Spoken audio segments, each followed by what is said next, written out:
सबुदिन chicken खाइले cancer प्रत्येक दिन चिकेन खाइबा शरीर पर क्षतिकारक हो पारे कि ये बड़ प्रश्न विभिन्न समय रे समस्त मन को केबे ना केबे आंदोलित करिथिबो।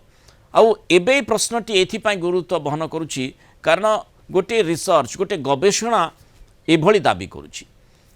प्रायतः समस्ते चिकेन खाइबा को पसंद करिथांती रेड मीट तुलना रे जेहेतु यह शीघ्र हजम होइथाय बोली कुआ जाय। तेणु अनेक समय रे डाक्तर मध्य चिकेन खाइबा को परामर्श देइथांती किंतु याकू प्रत्येक दिन खाइबा द्वारा पेटरे गैस्ट्रिक कैंसर हेबार आशंका थिबा ए रिसर्च दर्शाइछि। विशेषज्ञ कहबा अनुसार जेते अधिक प्रोसेस्ड चिकेन आपण खाइबे ताहा शरीर पाई सेते विपज्जनक स्थिति उत्पन्न करिवो।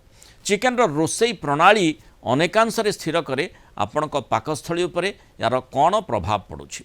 चिकेन को जेते अधिक रंधा जीव ताहा माने बेसी मसला युक्त जदि करा जीव ताहा शरीर पाई अधिक विपज्जनक स्थिति उत्पन्न करि पारे बोली गवेषक मत देउछन्ति। से भली चिकेन रे व्यवहृत हार्मोन एवं कीटनाशक मध्य मनुष्य ठारे कर्कट रोगर आशंका को बढ़ाऊछि। विशेषज्ञ मानक कहिबा कथा साधारण लोकों को डराइबा यार प्रकृत उद्देश्य नुहे किंतु समस्ते बुझिबा दरकार जे रांधिबा शैली एवं डाएट प्लान पाकस्थली को केमिति प्रभावित करुछि।